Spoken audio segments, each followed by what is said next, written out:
Yo, what's up? What's up? What's up? What's going on? Just checking Discord quick. Making sure nothing blew up. Should be fine. Should be good. How you doing? What's going on? Well, tonight we are gonna react to some videos. Haven't done this in a while. It's fun when I did do it, so I thought I don't really have anything specific to go over tonight, but I still wanted to do a bit of a stream. So I thought that we would watch some videos tonight. We have 3 videos. I thought I was only going to do 2 videos. And then a third video came out, and I was like, well, we might as well watch that one too, right? So we will be watching that one as well. The first video is... Well, there's one video that I purposely didn't watch yet because I heard that it was causing a stir. You know, when people give their opinions, might be a bit contrarian, might be a bit trying to stir the pot. Those are the types of videos that I like to watch. So there is one video from Mr. Cardinal Gaming called Top 10 Overrated Cards in Modern Pokemon. Thought we would take a look at that video and see what Mason believes to be the most overrated cards in modern Pokemon right now. See if we agree, disagree, what some of my overrated cards or sets would be. Next would be, I don't know. So, what's up, Crawdad? How's it going? So, there's a video about the WhatNot changes, and I don't know if there's a better video that goes over the WhatNot changes, but I saw that Dr. Applesauce put out a video about some WhatNot changes after apparently like a massive Pokemon card scandal. I don't know if he's referencing the Blake's Breaks thing or if he's referencing something else, so I figured we'd watch it. It's a 9-minute thing. I haven't talked about the WhatNot changes yet. I have some thoughts and opinions on the changes. Overall, I think they're good. I think they're good changes. But I personally don't use the platform, would never suggest people use the platform. But with these changes, I may be more apt to either recommend or use it myself, possibly. It really depends. But I thought we'd go over that. What's up, Landon? How's it going? Welcome. And then lastly, Mr. DeGreen Shiz himself just posted a video today called CGC handing out free 10s? And I know that they talked about it on their podcast, Slab Podcast today, about CGC and the 10 rate, kind of mimicking PSA, at least for the Pokemon 151 modern Japanese set so far. So I thought we would watch that video as well. It's a good 6 minutes. Definitely a person that everyone should be watching on a regular basis whenever he puts out videos. Definitely check him out. So yeah, we got some videos to watch. I can always swap them out for good recommendations. So if you guys want to recommend me any videos to either watch today or maybe next week or some other time when I'm streaming and I'm reacting to things, I'm definitely open to doing that. But yeah, I hope you guys are good today. Crawdad and Landon, welcome. Let's see, what else? I had my show this past weekend. It was very good. I have a vlog on the way, kind of summarizing the whole thing. Got a lot of footage during the setup time. Got a lot of footage of what I brought, and then I can kind of talk about what I sold. It was very good, I would say. Very happy with the outcome of everything. Let's see, next week there's also going to be a video about my video game grading experience. I put out a video recently kind of pre-grading or going over the games that I was sending into CGC, and I got the games back. Really unfortunate conclusion to that process. Probably won't be grading video games again for a while. If there is a video game that I want, I will probably just try and buy it. But probably done grading video games for a bit. I think I either need to spend the time to understand the grading process for games, or I just need to chalk it up as a, if I really want one, I just need to buy it and not worry about it because not a good outcome. I'll tell you that much. Not a good outcome at all.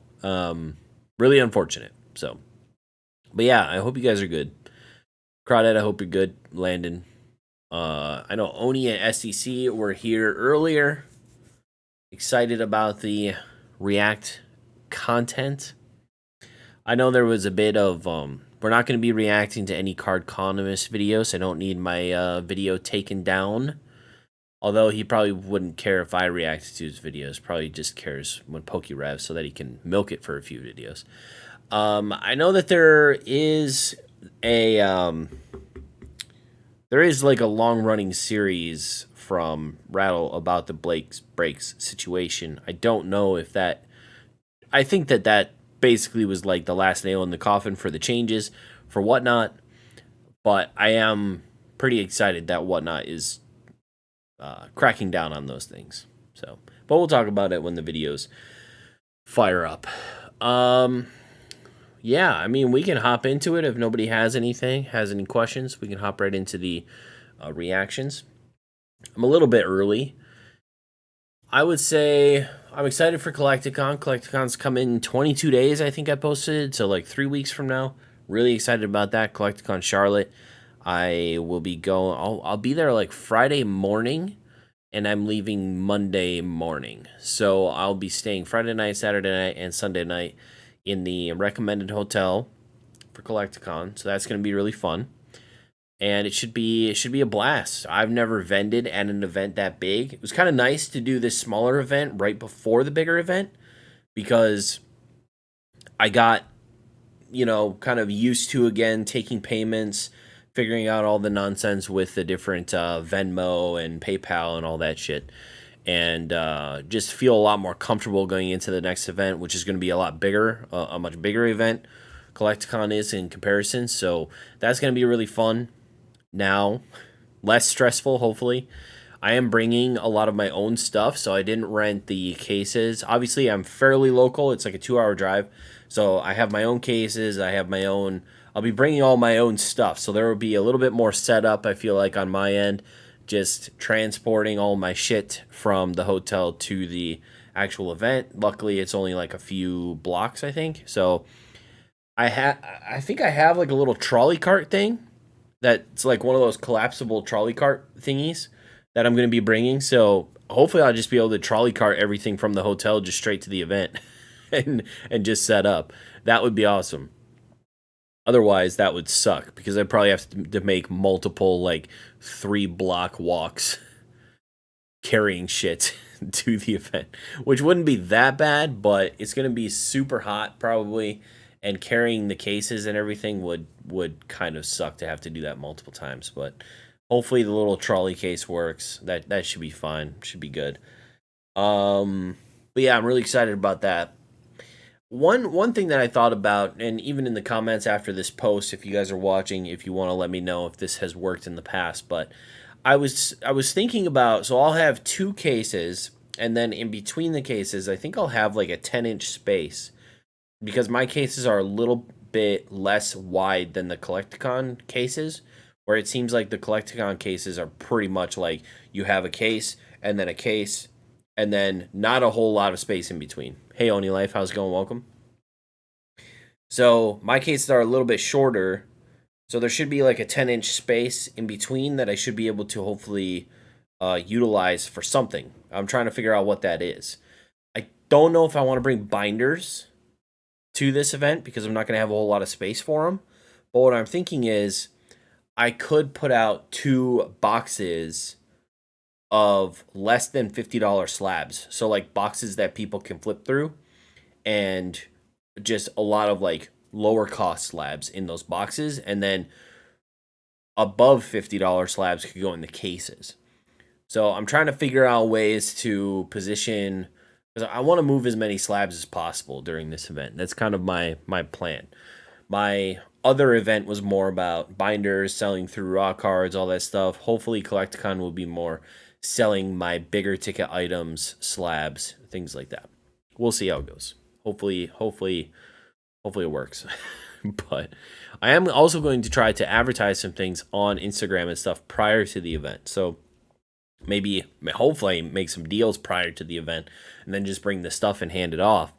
If not that, at least put the feelers out there for like, hey, I've got Poncho Pikachus, I've got sealed vintage packs, I've got like all this stuff that I'm bringing to Collecticon. So if you're interested in any of that, come and check out my booth, sort of thing. So that's kind of my plan. I have some plans going into the event. We'll see how it goes. It's just going to be a fun weekend. I'm going to meet so many people. There's so many people going from this sort of community to the actual Collecticon show that weekend, and it's just gonna be fun meeting everybody. I think I'm in section 40. I think I'm in whatever section that Dan and Jake are in. I'm in Dan and Jake, and then Ponga and some other people. So I'm pretty excited about that. But yeah, it should be just a really fun time. Hopefully, that's the plan. We're just gonna be chilling. All right, let's react to our first video. Let's see. Where am I at? YouTube. There we go. Perfect. We've got DeGreen Shiz. DeGreen Shiz just put out a video today. You guys definitely should go and check it out. Let me share it in the... sign into chat. What? Let me share it in the chat box. Hopefully that shows up. It should, right? It didn't show up for me. This is my channel, damn it. I should be able to post links.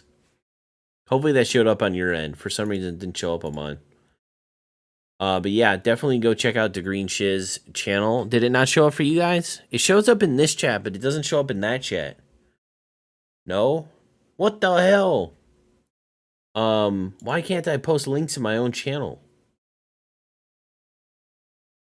That's dumb. This is... I'm signed into my channel, right? Yeah. What's up, Shug Nasty? How's it going? What the heck? I really can't post links in my own channel? The fuck? Okay, well, it's DeGreen Shiz Collectibles. It's his name on YouTube. Definitely go support him. Check it out. Watch the video, or at least go over and hit the thumbs up button when we're done watching it here. Again, I will say to everyone who I may watch while I do these react videos, if you don't like me reacting to your content, just DM me, let me know, comment down below, whatever you want, and I will not do it in the future. But yeah, I am open to, if it's a bad thing that I am watching your stuff on stream, let me know and I won't do it again. But for now, I'm watching videos on stream. That's what we're doing. All right, so we have DeGreen Shiz. He had a video today, kind of a short video, but we're going to talk about it because it's relevant. It is CGC handing out free 10s, question mark. So we're going to see what he has to say about CGC and about the new kind of maybe a little bit more lax grading that is happening over there. A bit closer to PSA scale. So let's see what DeGreen Shiz got to say about this. What is going on, everybody? It's DeGreen Shiz back with what is going on? CGC trading cards back in today's headlines. Where's the intro? They do. There it is. I feel like the audio for this intro is a lot better. Some of them he'll do the sting at the beginning, the YouTuber sting, and then the intro will actually be like really loud. I don't know if that's a intentional thing or if it's just an editing thing. I do think sometimes they say that you should have louder components to your videos because it like catches people, because if it's loud, people are like, hey, what's going on over there? And then they'll look. But I have noticed some things, and I know this doesn't really pertain to the video, but I have noticed some YouTubers doing intentionally like bad edits to drive engagement in the comments. So like I've noticed on a couple of Ludwig videos, he will start the video with just a still image of himself with his mouth not moving, and then everyone in the comments is talking about the fact that his mouth isn't moving. I don't like that. I think that's kind of shitty. Like, you're intentionally making your video worse to drive engagement. like weird comments. I've seen also people like intentionally misspell things in the video so that people like correct their spelling in the comments to drive engagement. I think that type of stuff is kind of, it's playing the game, but I feel like it's making your content kind of worse to some extent. But I don't know. But yeah, that doesn't really have anything to do with this video. It's just something I've noticed. Let's continue. You probably guessed it. It's already been a little while. CGC has now an entire population report for every single card they've ever graded. Oh yeah. Don't know about sports, but for sure every non-sport card. World of Warcraft. Yeah, that's huge. Every single possible thing. Lord of the Rings, old school Lord of the Rings stuff. Really cool. There's like TCGs with like less than 5 cards graded, a bunch of them. So it's really cool to see it. I'm excited for one of them. Yu-Gi-Oh! Thank you, Lord. And yeah. Jesus, my Savior. He's been grading a lot of Yu-Gi-Oh! There is not a lot of these graded at all. Didn't realize. That is really cool, that CGC. I know people have been waiting for the Yu-Gi-Oh! Pop report for a long time, but CGC was just like, oh yeah, those pop reports we promised, here's every single game that we've graded is now in the pop report. That's pretty sick to have a full-on comprehensive pop report of every game now. That's a massive improvement because they really didn't have any in the past. They just had Pokemon and Magic and maybe just Pokemon and Magic up to this point. So now they have a bunch more, which is awesome. Pretty much all of them. How little was being graded, but it makes sense. It makes complete sense. There's like 25,000 of these graded, I think, in total at CGC. Yikes, bro. Like, that's extremely low. Totally makes sense. They're not total Yu-Gi-Oh cards graded? Near, like, damn. A publicity through YouTubers or anything like that. I don't know much about Yu-Gi-Oh, but does Yu-Gi-Oh have like graded premiums like Pokemon does? Or is it like a much smaller amount of cards actually hold some sort of premium for like resale? Like, does it have the flipping community that Pokemon does, or is it more just like it's more of like a collector thing? So there's less like churn and burn on eBay and stuff with Yu-Gi-Oh than there is. I know that some people were getting into Japanese Yu-Gi-Oh for a while for like the flipping game, but I don't know how liquid or lucrative Yu-Gi-Oh is in comparison to Pokemon. I don't know if there's anything as liquid or lucrative in comparison to Pokemon. It might be the most liquid and lucrative thing out there right now, and probably hold some of the better graded premiums. Like that, not seeing even especially a big for like modern push stuff from their TCG Instagram. Like, I'll have to go check and see if they have like Yu-Gi-Oh posts and stuff like that. But it is not a big thing. It's not, which is weird to me.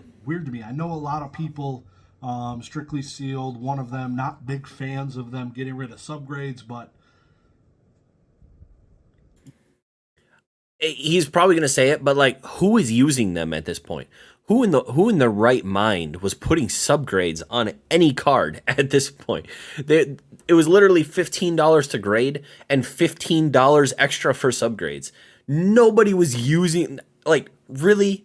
I mean, unless you had a card expensive enough to justify spending double the amount to grade it just for the 4 subgrades, like, nobody was using subgrades at that point. I would like to see an amount graded, subgraded, and not subgraded in the last few months before they got rid of them. It had to be like less than 1% of cards graded at CGC were being graded with subgrades. I honestly, like, it made no sense for them to keep subgrades. Phasing them out, I think, just made sense. PSA doesn't have subgrades. That people like big numbers, tens. It makes sense to not have that because they want more sales. So, alongside of the awesome release of all the population reports, thank you. Been wanting it forever. It's not fair. Effing Lorcana population report dropped the same day Yu-Gi-Oh did. That's disgusting. But it is what it is. It's in the past. Now what? People in Yu-Gi-Oh have been waiting forever for a pop report. Lorcana comes out like last weekend and has a pop report. No, I get it, but at the same time, it's like it's better that they all come out and there isn't, fighting over what should be posted, what shouldn't be posted. We shouldn't be waiting for these things. They should just all come out at the same time. Now what, CGC? Well, I'll tell you what. Looked at the grading of the Japanese 151 set. Mentioned it in the podcast. If you haven't watched Yeah. that, go check it out. Link down below in the description. New episode. The Slabbed Podcast, guys. It's one of the better Pokemon podcasts on YouTube. Definitely have to go check that out. The Slabbed Podcast. For those who aren't already aware of it, Professor Oak, DeGreen Shiz, talking Pokemon every week. Great podcast. Definitely have to go check it out. Every week with your boy and also Professor Oak. Awesome, awesome time. Go check it out. Also, some awesome merch link down there. Got to represent. So, checked out the population of the 151 Japanese set. 85 or 84% Gem 10 or a pristine rate. I looked at just the Charizard, like there was a Charizard EX, literally. I think when I looked at it, so the Charizard EX, so he is right. It's like a 80 some percent Gem 10 plus. So basically like I think you looked at PSA as well. PSA was like 82%, 83% as well. So it was very similar. But then the pristine rate was about 25 to 30% of that amount. So it was like for the Charizard, for instance, it's probably like 40 to 50 Gem Mint 10s and then like 25, 26, somewhere around those numbers. So it's like a 30% pristine rate of the 85% Gem 10 or higher rate. So exactly what you would think would happen from that breakdown. Really awesome to see the Gem Mint 10 numbers getting up to where kind of PSA's Gem Mint numbers are. I think that it's just a good long-term overall change for the company for sure. 84, 85% Gem Mint 10 or pristine. Actually, more pristines came out of CGC for that certain card. The Gem Mint 10 PSA rate, literally 1% difference.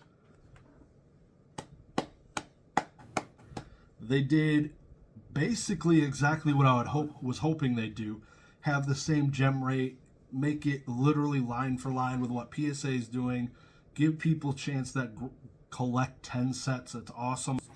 So two things though, well, one thing specifically to think about, right, is like people are still going to be people with CGC. If you've been grading with CGC up to this point, you are conditioned in your pre-grading to be harsher sending to CGC than you are with PSA. You just are. I am way harsher when like if I have a stack, I did this recently. If I have a stack of 20 cards and I'm sending 10 to PSA and 10 to CGC, the 10 to CGC are going to be the cleanest looking ones if I'm trying for 10s. And the 10s to PSA are going to be the clean ones without any major problems, but I might slip one or two that have a little bit of whitening. The 10 going to CGC are not going to have any whitening on them because I want that pristine grade. I definitely want that Gem Mint grade. I do not want to see a 9.5 in my return. So that's just how I've been conditioned by CGC to pre-grade for them. So I do think that a lot of people that have graded with CGC in the past are conditioned in a way in the pre-grading process to be stricter sending to CGC as opposed to PSA. So that could be weighing into that Gem Mint process. It's still good that the Gem Mints are higher. I'm glad about that. And it just makes sense too, right? Because like previous 9.5s are now 10s, right? Because they're both Gem Mint. And then having that pristine is great. And what I've seen so far, what I've personally seen so far in my own sales, is that pristine 10 seemingly is either at where PSA 10 is or a little higher than where PSA 10 is, which is exactly where I would put it. I would honestly put it a little higher because and maybe this is dumb, but like the label is just freaking awesome. So to me, it's like, yeah, they could look just about the same, a PSA 10 to a CGC 10, but honestly, I would pay a little bit more for that pristine label than just for a PSA 10. Or I at least appreciate the pristine more because of the label, if that makes sense. Maybe that's a little dumb of me or whatever, but I think the label looks great. And if I was collecting CGC graded cards, I would want them to be all in that pristine label because of how great it looks. So, um, from what I've seen, the Gem Mint 10 though is selling less than the PSA 10. I don't know what percentage less. I would say pretty significantly less. I would. It's probably somewhere in like the 15 to 25% less range for that Gem Mint 10 versus a PSA 10. But like the PSA 10 seems to be sitting snugly between the pristine and the Gem Mint, which makes sense to me. And I think it was what a lot of people were thinking what would happen, at least right out the gate. Who knows how that's going to age going forward, but it seems to be the case right now. And it makes perfect sense in my mind for it to be that way. Because that's all we really want. We have these awesome slabs, awesome. I like the labels. They don't abbreviate. That's always been one of my biggest problems. But they just look nice. So I'm excited for that. Having such a high gem rate is really cool. Your pristine 10s, I'm really interested to see how that goes. Like the pristine 10s and gem mint 10s from CDC, when looking at the 151, have been still below. The pristine 10's been much closer, if not maybe sometimes a little bit higher, but I've seen some sell lower than PSA 10s. Yeah, I think it depends. The one example that I have from my experience was the Blastoise EX. So I sold my Blastoise EX this week for $215. The last sales for a PSA 10, and these are, I think, what did I look at? I looked at like two auctions and one buy it now, and it was the two auctions were around 150, and the bin was I think 180. So I would say that's pretty significant. I mean, you're looking at like $30 more than the last sold bin, or $35 more than the last sold bin for a pristine over a PSA 10. So it probably really depends. It's going to be really volatile though, because right now, like the first PSA 10s or the first bulk batches of PSA 10s are probably coming back around now because 151 came out a month or two ago. So you're probably going to start getting a lot of those cards back in PSA 10 that were sent out in bulk submissions. And then on top of that, I mean, CGC has been out for a while. Like I was getting offers for $300 for that Blastoise EX when I first got it back. And I sold a lot of cards that are probably $100 cards now for nearly $200 amounts a month ago because I was kind of first to market with a lot of like the Master Ball reverses and stuff like that. So, I mean, I sold a Pikachu AR for $180, I think, a month ago, and I sold one just the other day, both pristine 10s for 80 bucks, $85, something like that. So, like, massive difference in just 1 month's time. So, a lot of those PSA 10s are going to come back. They're going to get their premiums for a little bit because it'll be the first PSA 10s on the market, and then it'll probably act the exact same way. The prices will be affected, accordingly after more and more and more come out on the market. But yeah, it's hard to tell with a brand new set how that plays out. Would be really interesting to see some pristine like vintage cards sell and see how those sell historically compared to PSA 10s. I know that there have been some box breaks where some really big, like I think Neo Genesis Lugia First Edition, I think there's a pristine out there of that card. I think there is some really kind of high profile pristine 10s. Would be interesting to see how those pristines of like the higher value vintage cards sell in comparison to the PSA 10s later on down the line. But obviously 6 months to a year from now is going to be fascinating when people break down all the numbers and stuff and how it's trended over time and how it's kind of, smoothing out or whatever is happening with the pristines versus the gem mints versus the PSAs versus the Beckett's versus, all that stuff. It's very early to tell right now, though. That goes both ways, really, for most of the stuff. But yeah, it's interesting. Going from what was like, 17% gem rate or so to 84 on the ultra modern Japanese, like, yikes. That's insane. That's a huge. Also, the 17% number I think he's using is just overall number. So overall, all the cards graded up to that point at CGC, no matter what set they were from, no matter what, like That is the overall number. So he's comparing an overall number to a very specific ultra modern Japanese set. So if you looked at like if you looked at VMAX Climax maybe or V-Star Universe, it'd be interesting to see what V-Star Universe's gem mint rate was prior to the change versus what Pokemon 151's percentage, the 84% or whatever it is in instead of comparing the overall gem mint number to one, ultra modern Japanese set. But Effing change. just a little criticism.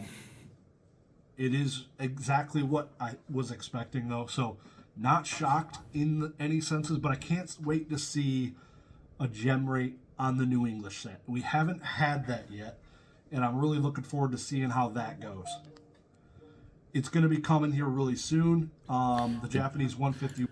The gem rate on the New English set, that's going to be a tough one, too, because the New English sets have been dog shit in terms of quality. So, yeah, it will be interesting to see the gem rates on the New English stuff because the New English stuff has been trash. But that would be really interesting to see. At least my own personal experience of, I opened quite a few boxes, but definitely not to the degree that other people have. But I also have heard from people that open, 60, 80 booster boxes that the quality of the cards is just garbage, these first three sets. I hope they figure it out. I hope they make the change so that we can start getting, cards with decent condition again.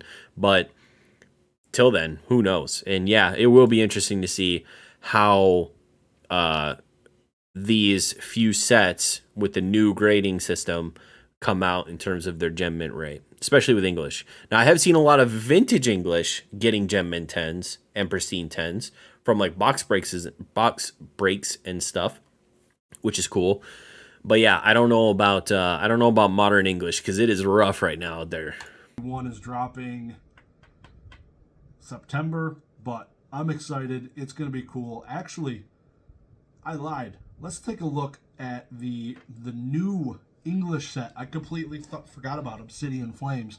Let's check that out. I'm going to check that out right now and report back. All right, it just came out like a week ago. Obsidian Flames on CDC's site, and there ain't a whole bunch graded yet. Yeah, it's growing. TBD. The Charizard I was going to look at, there's only 10 graded. Right now, as it sits, there's only 4 10s out of 10. So 40%, but way too early to give it a number. Yeah. I want to see at least a couple hundred in there to give me a good sound number. But that doesn't sound too far off compared to Japanese print quality. So we'll see how it looks. Looking really curious. Cannot wait to see how it develops and seeing how the increase in the gem rate is higher. So that's cool. Looking forward to it. Looking forward to getting more Yu-Gi-Oh cards. I hope they're in the registry soon. That would be cool. I have tons of Yu-Gi-Oh cards that I need to get in the registry. This freaking dot on me, bro. What is this?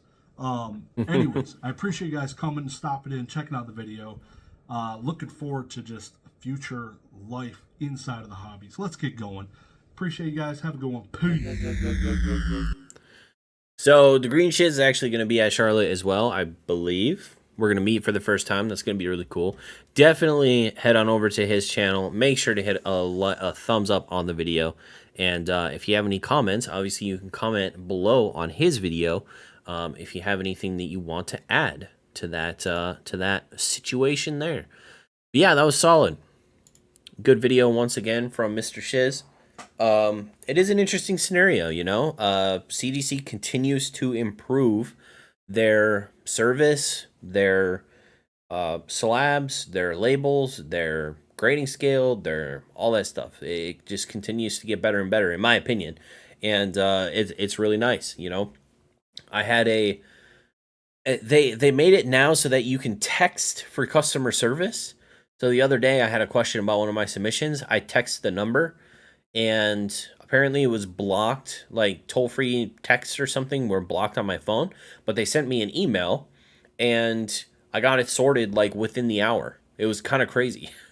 Like if I email PSA right now, it'd probably be like 10 days before I heard back from anybody. So in terms of that, like that's pretty badass that you can just text a number and get a response within the hour and, answer your question about whatever you need, for your submission. Now they weren't entirely helpful, and I think there's a couple reasons for that. I have a little rant before we go into the next video. Um, so many people, and I've it just dawned on me for some reason. But I've had some comments from people. Some people hop into live streams, stuff with that, where they have what they perceive as problems with customer service at certain companies. Doesn't matter what company it is, but they're just not asking. Like, the whole statement where it's like, oh, there isn't a dumb question. Yeah, there is. There's definitely dumb questions, especially when it comes to customer service. Like, in terms of grading, if you disagree with a grade that you got, what do you think that customer service is going to do for you? They're not going to change your grade. We all disagree with grades that we get. You shouldn't be calling into customer service. You shouldn't be wasting their time because you disagree with a grade that you got. That's literally something that I've heard that has been commented on one of my videos. That is not something that customer service is going to be able to help you with. And I think the questions like that, or the constant, I'm sure they get, I don't know if they get hundreds, but they got to at least get 10 people a day asking about the current status of their submission. Why is it taking so long? YouTuber A said it would take a week. It's been 3 weeks. Where are my cards? Those types of questions, also dumb. Also dumb. Refresh the pizza tracker just like everybody else. It's going to take, close to the 30 days, probably, for most of your submissions. Relax, slow down. Don't waste the time of customer service representatives, because people who have actual concerns are not going to get treated the same way because of the people who are time wasters. And that's what I ran into. Basically, I had this really weird thing happen in the CGC backend where, okay, so this is how it normally works. So when your submission arrives at CGC, it goes into received, and then eventually goes into scheduled for grading after they do the research and ID or whatever. After it hits scheduled for grading, typically you can click on a little button and it shows you like an invoice. Like, here are all the cards that you sent us. We researched them all, we got them all into the system, and now your cards are for grading. So you can see all of your cards that they have put into the system prior to grading them. Well, for a while, I was clicking on that button, but it wasn't listing any cards. And then it got to the 30-day, basically 1 full month, which is what their advertised turnaround time is, and they still weren't there. And then one day, the link just got removed from the invoice number. So I was like, what's going on? Like, we've hit the turnaround time, and now the invoice link disappeared. Like, it's just gone. Like, what's going on with this submission? This is super weird. So I texted him. I was like, hey, it's been, nearly the 30 days. I'm just curious what's going on. Here's what happened in the back end. I can't even view, like, which cards are in the system right now. Like, something's weird. Something happened. Like, just want to make sure that everything's okay with my order. And they just gave me like a bot response, which is like, well, just wait the 30 days and it'll be done. And it was already like 24, 25 days or whatever. But I get that bot response because there's probably so many people like, where's my cards, man? It's been 3 weeks. Where's my cards? But it's like, I felt like I had a legitimate weird thing. Like, shit was disappearing in the back end. My stuff wasn't even listed out. It was scheduled for grading, but I had no invoice. Like, all sorts of weird shit going on. And it's like, just get this like bot, response. And I feel like it's just, I had the same problem at the post office the other day. I went to the post office to drop off some packages. And when I go into my post office, there's this drawer with a handle, and you pull the handle down, the drawer opens up, you put your little boxes in it, you close it, you make sure they all fall out into the basket or whatever that they have, and then you leave. It's just a little convenient little drop-off thing, so you don't have to go into the booths and waste anyone's time, right? So I go in, and the thing's freaking locked. It's like 1 p.m. or 2 p.m. in the afternoon, and the thing's locked. So I'm like, why is the thing locked? And then I look, and there's a line that's going all the way out the door. I'm like, What is going on? Why did they lock the thing? Why is there a line going out the door at the post office? And I just think, like, what? It's so easy to print a label for yourself online. I can't imagine that there are people under the age of 70 that don't know how to print your own label online, and you don't have to bring your box to the post office to have it wrapped and labeled and weighed and all that shit when it takes like 10 seconds to print your own label at home and just drop the box off at some sort of drop off place. But there are so many people in this world still that don't know how to just print a simple USPS label.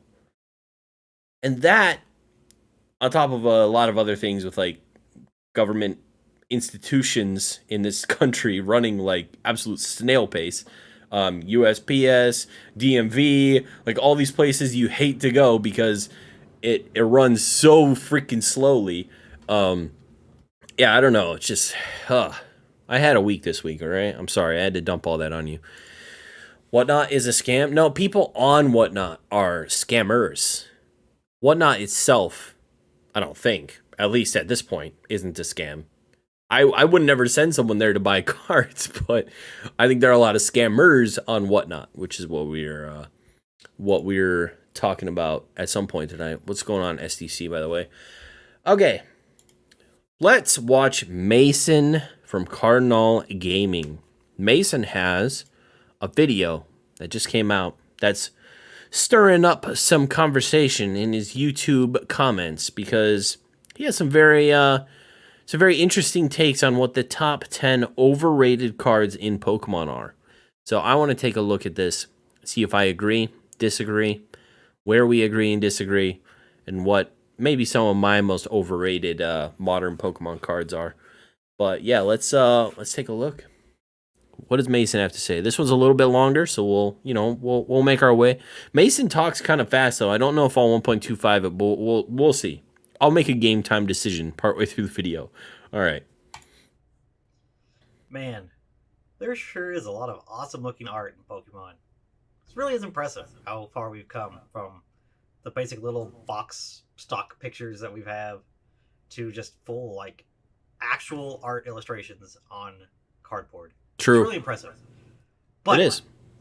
There's all types of channels out there right now talking and gushing about the best looking alt arts, the best looking hyper rares, the best looking sword and shield trainer galleries, all that stuff. Forget that. I'm gonna change. I'm gonna flip it on its head here. I'm gonna do something different. I want to do. He's gonna stir the pot. Overrated ones out there. And I'm gonna hit on a couple different things. You guys will see what I'm talking about. But I just wanted to take a different direction and really kind of just show you guys where I think. Again, my opinion. Don't actually go down in the comments and say how I'm wrong. But I don't think I'm too engagement, baby. With a lot of these. So I'm gonna do a top 10 of the most overvalued cards in the hyper rare alt art. Overvalued or over? I guess technically the value is kind of a rating. Again, this is value. I think it's overvalued for what it is. So we're talking exclusively about value, not necessarily about the art or something, anything like that. I just think so they are overvalued for what they are. So he's specifically talking about ones that he believes are overvalued. But I'm assuming that the art is going to come into it, right? So probably Pokemon species, which Pokemon's actually on the card, and then whether or not the art... I'm assuming that the art, in some cases, would either justify or unjustify how much the card is worth, as well as like Pokemon species and stuff like that. So I would assume that the art has something to do with it later on, but we'll see what's going on. But before we get into it, we're going to talk about today's sponsor. It's us again. Cardinal Gaming. You guys already know.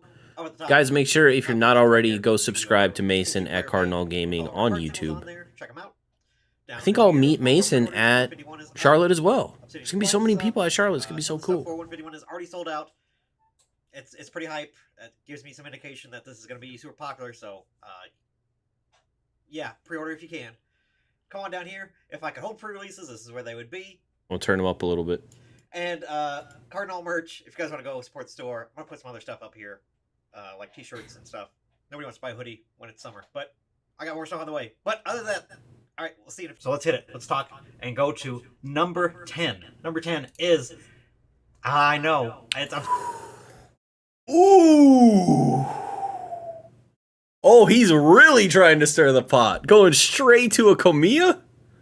Oh, boy. Yikes. All right, Mason, I see you. Going straight at Kamiya, number 1. Okay. Starting off as a heater. But again, it's only number 10. We're going to work our way down.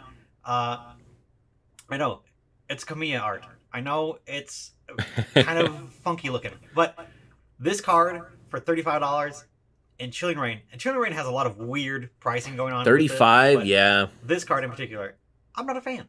I'm not a fan of this card. I'm not a fan of the Pokemon, the art, the concept of it. I'm just not a big fan of it. And for this to be $35, well, let me just tell you, there's a reason why this is trending down. Because I'm not a fan, and looking like a lot of other people aren't either. Okay, so let's talk about this one. So I think Kamiya is very interesting. I don't have the fervor about their artwork like some other people do. Some other people really like Kamiya stuff. I am just kind of like, yeah, I like Kamiya stuff. If it's the right Pokemon, if it looks good, like the Gengar from Pokemon 151, really cool looking card in my opinion. Kamiya has a very distinct art style. You can definitely tell when it's Kamiya. So that to me is really cool. Now, I dislike just about every single Galarian version of Pokemon apart from Zoroark. Zorua and Zoroark, I think, are... I have to think about this. I think those two are the only Galarian forms that I like compared to their originals. And I think Galarian Slowking, now Slowking, not a huge fan of in the first place. Galarian Slowking, don't like even more. It looks even worse than regular Slowking. So in terms of Pokemon, in terms of Pokemon design, in terms of the Pokemon on the card, not a fan at all. Don't like Galarian Slowking at all. Would not be happy pulling this from a Chilling Reign box, given all the other Pokemon and all the other alternate arts. I definitely agree. There's no way in hell I would spend $35 on this card. Is it a cool artwork? Yes.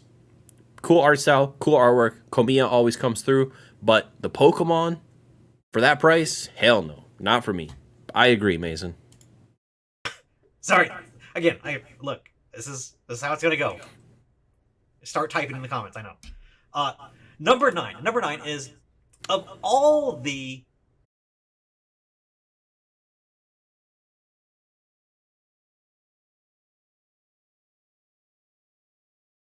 Ooh, okay. Here's the thing about I actually really like this card. Not a huge fan of Machamp, but Marshadow I think is really cool. But $130?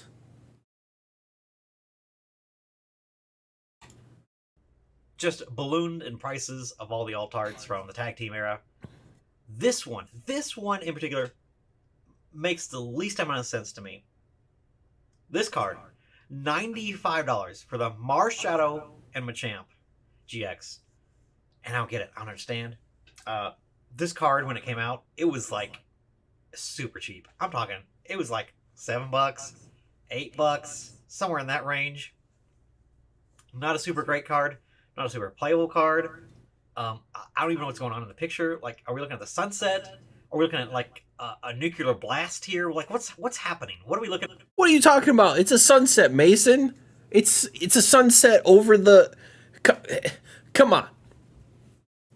It's a beautiful sunset. Look at all the colors. You got even water there. It's setting over the horizon, and they're chilling together watching the sunset. I actually like this artwork a lot. Now, Machamp isn't near the top of the alt art Pokemon for me, but I actually like this card a lot. Not for $130, not for $100. Absolutely not.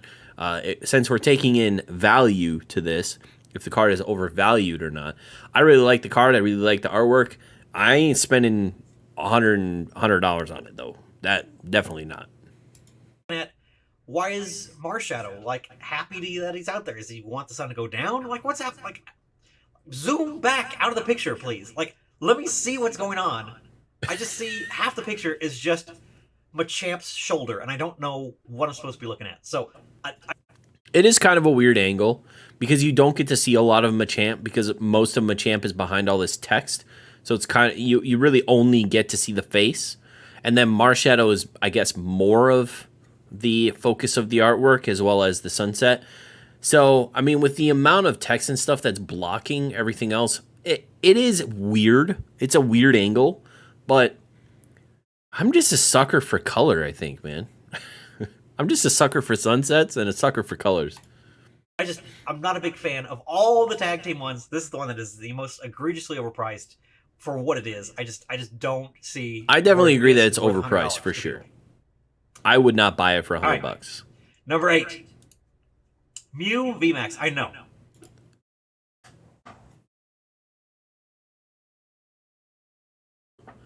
I wasn't actually a huge fan of the Mew cards from Fusion Strike. I didn't really like the Mew V alternate art. I thought it was really busy. And I wasn't a huge fan of this one either in comparison to some of the other ones. But I don't think it's bad. And for $60, how much does it go for in a 10?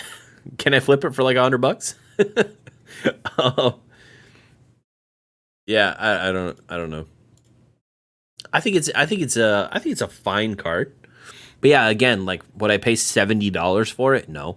Would I pay $50 for a $50 card? No. I'm so cheap, dude. This is not good for me because anything above like $30, I'm gonna say is overrated.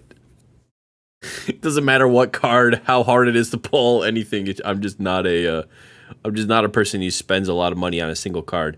But this is an Igawa artwork, huh? It's kind of cool. Another situation where it's just like, zoom back the camera. Yeah, please. there's too much shit Jeez. going on. Like, yeah, I don't know what's going on. It's Mew. He's got a car floating around him. Kind of weird. What's happening here? I think if this was like zoomed out, where I could see like, hey, Mew's having a grand old time in the middle of a freaking city with all the stuff swirling around him, just like being all psychic and just being like cutesy but chaotic. I think it'd probably be a really cool looking card. But this, as it is, I don't know what's going on. Like, I think the one thing that I personally disliked about the VMAX cards is there was so much extra nonsense in the card. Like, there was so much of this, like, swirly bullshit on every VMAX card that it was like, it just obscured all of the interesting artwork in the card. Like, I definitely agree. It's so busy, and a lot of these VMAX cards just had all this swirly bullshit in the actual cards and stuff. When you could have been creating like really interesting shit, instead it was just like throw a bunch of colorful swirly crap on it and call it a VMAX. It's like, yeah, I agree. It is definitely a busy artwork for sure. it's very difficult to look at this card and be like, what is happening here? But it is Mew. For it to be Mew is $66, massively popular. I think there's And it's an alt art better VMAX from better, Fusion Strike, where hits were secret rares difficult to come set by. that you can go after. For $66, This one, $65. I know for a lot of people was a miss, but this one, even at this particular price point, again, overvalued cards, right? Or overpriced cards. This one is the most egregious to me, where it's just they really missed the mark on this one. Fusion Strike is a way better set than anyone wants to give it credit for. Absolutely, I think it's a way better set than people give it credit for. I think it was really hard to pull decent cards out of. But if you actually look at the alternate arts in Fusion Strike, I mean, it's better than. It's in the top half of Sword and Shield sets, but everyone acts like it's the worst set that ever came out in Sword and Shield. It's like, battle styles exist, people. I know that people are hoarding a bunch of battle styles, so they don't want to say that it's a bad set. Battle styles exists, guys. Okay? It exists. And it's still a bad set. All right? And Fusion Strike had 2 Mew alternate arts, the Gengar alternate art, the Celebi alternate art, the breakdancing Genesect alternate art. Like, the alternate arts from this set were freaking bangers. Like, almost all of them were bangers. And everyone acts like this set is like trash. It blows my mind. It makes no sense. All right, number 7, the Hat Girls from Team Up. Yeah, I mean, Like, not 100% even, like, agree. I think all full arts sub-plot are characters. Like, overvalued and no plot overrated. characters from, what is this, Gen 6? X and Y, right? I have no love for trainer full arts. They do absolutely nothing for me. Like if they the ones that I like are when the trainers are matched up with the Pokemon. So like the trainer gallery cards, I think were super cool because you got like little stories, right? Like the Charizard and Leon, like they're hanging out, best buddies, like watching a movie on the couch. Like those, when you got to see trainers with their Pokemon and they were telling little stories, I thought those were great. But like just this is so boring to me. It makes no sense. I don't care who that is. Who the hell even is Evelyn? Nobody cares. Like the trainer gallery cards, goated, awesome. These cards, don't care at all. I think do they look nice? Are they interesting? Artworks, yeah, but I just don't care. There's no connection to these characters whatsoever. They're girls, and they're full arts, and they're $50 a card. All 4 of them. I don't understand it. Doesn't make sense to me. Me neither. I get waifus. I understand. But these cards in particular, it's a know-nothing character. They don't do it. Over under number of rainbow cards on this list, 3. I hope there's not more than 1 because I feel like the criticism for the rainbow cards is going to be the same if there's more than 1 rainbow card. It's just going to be, if I stand back far enough, I can't tell which Pokemon it is. Like everyone's, looking at their Pokemon cards from across the room like, oh boy, what is that rainbow one? I can't quite tell. But yeah, I hope there's only 1 rainbow because if there's only 1 rainbow, it makes sense. But I feel like more than 1 rainbow, we're going to hear the same justification for both. But who knows? We'll see. It is about cost, so maybe he thinks that some rainbow cards cost too much in comparison to other rainbow cards, so maybe we'll see multiple rainbows. Anything. Nobody has nostalgic for Evelyn. I really don't think. Exactly, that's what I'm saying, Mason. No nostalgia. I don't even know who Evelyn is. Kind of weird. Not a fan. Especially no idea. $66, $67 for this card. No clue. I mean, she was probably in Sun and Moon, the video game. I played the game twice. I don't remember who it is. So, I know. Number 6. Look. I'm going to tell you right now, I'm not a fan of this card. Again. By the way, I was not impersonating Mason, okay? I was not impersonating Mason when I did that. That was my generic Southern accent. That was not my Mason impression, all right? I do not have a Mason impression. That was not me making fun of Mason specifically. That was just me, making fun of all the people who want to shit on rainbow cards just because they all look the same. Because we've been hearing that for 2 years now. Everyone criticizing rainbows because apparently you can't differentiate one rainbow card from another unless have a telescope up to your eyeball to figure out which Pokemon it is.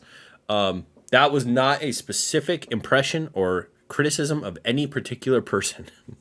Holy shit, this card's $200? Y'all are crazy. That is insane. That is 100% not worth $200. You're out of your mind. This isn't even the best card. This isn't even close to the best card in Chilling Reign. Bro. I'm going to agree with him 100% here. I do not like this card at all. I think of all the Blaziken artworks we could have had, this one is that. No, I do not like this artwork whatsoever. Chilling Reign. I agree with him. It's got some weird pricing going on, and for all the cool stuff that's in Chilling Reign, for this to be the most expensive card, Blaziken's cool. It's a cool looking Pokemon. It's got a lot going on. This one though, I don't know what it is. It's something about it. I don't like it. It looks very like No, you're good, SEC. I just needed to clarify. Like swap meet, like spray can paint T-shirts. It's got that kind of vibe, but instead of like Blaziken, it should be like Thugs Bugs Bunny with a pink background to it. That's the feeling I get from this card. The super like thick black back or edging on it, and then the purple pink glow of the actual Pokemon. Something about it, I don't like it. It throws me off. And for $200, that's an overpriced card. I like Blaziken a lot as a Pokemon. I do not like this card. I am in full agreement. I'm not a big fan of this artwork. Don't really like this card all that much. It's just weird. It's just weird. I can't even really explain it. I feel like Mason did a really good job of explaining why I don't like the card as well. It's just weird. I don't like I just don't like the artwork on it. That's overpriced. All right. No! Mason! $135? See, here's the problem, is I really like a lot of these cards that he's showing, but I would never in my life spend $135 on this freaking card. You gotta be out of your mind. There's no way I would spend that much money on this card. But I love this card. It's so cute. It's so freaking cute. I love it. You're looking at the Pokemon through a bubble. And it's Piplup and Blastoise being cute together. I like this artwork a lot. I like this card a lot. There's no way in hell I would spend $135 for it. You're out of your mind. I know. Number 6. This is the worst alt art. Probably of any of the tag teams. This is even worse to me than the Marshadow and Machamp. What's going on here?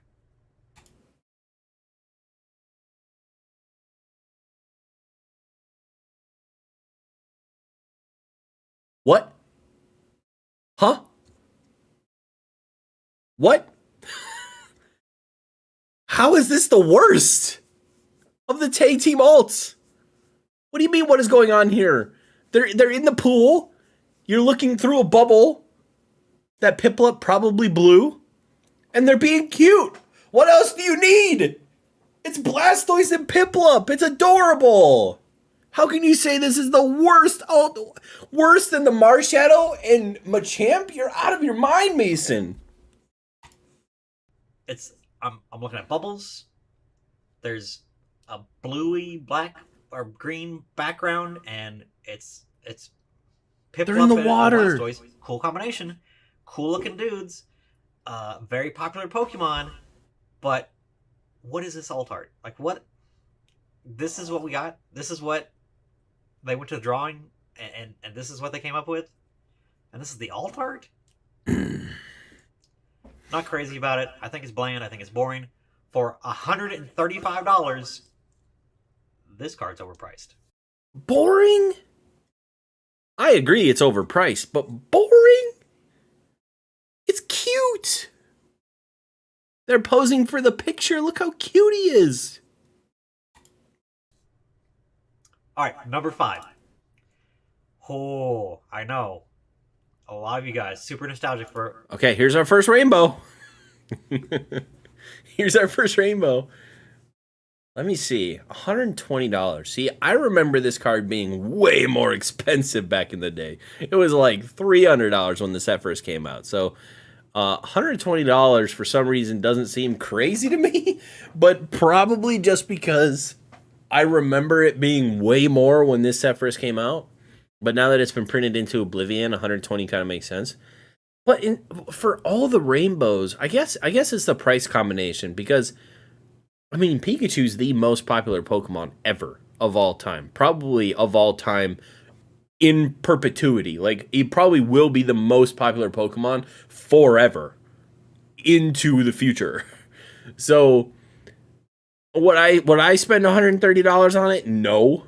But in terms of rainbow rares, like, it'll probably be one of the more sought after ones going forward, I would think, because it's Pikachu. But we'll see what Mason has to say. Vivid Voltage. Let me tell you, this card, $130. This is overpriced.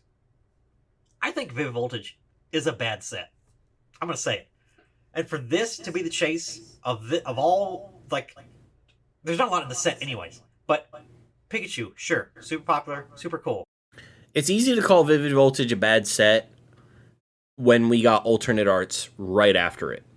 Like, this is the last non-alternate art set of the Sword and Shield block. So I think it's easy to go back and say that it's bad in comparison to the rest that came out from the Sword and Shield block.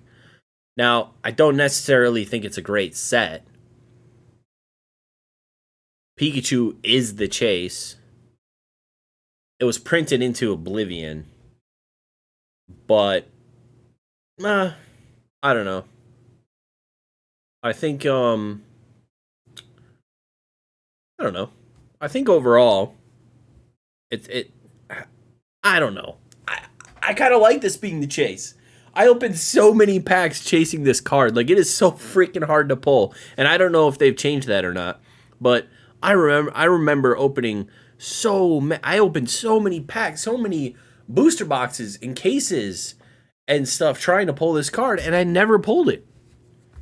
And it's a Pikachu. Right? I'm on board. That's cool. Should it be $130? But nah, I don't know. This rainbow, it's just Pikachu standing there, not doing nothing. Yeah, but that's rainbow cards in general. Rainbow cards don't have a lot of, like, they're not alt arts. They don't have, like, incredibly intricate artworks, you know? Like, it is just kind of the Pokemon. And he's back to being chunky. How does one get featured on your reaction videos? I mean, you could just suggest me something if you want. And if we have time either tonight or next time, we can watch it. But, yeah.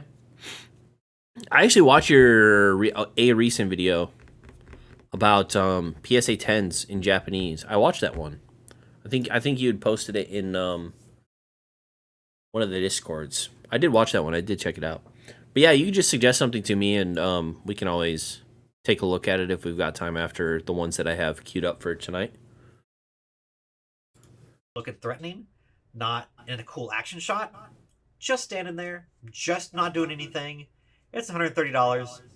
I'm the hit. But that's what he did in the game. In the game, they up. just stand there. They don't do shit.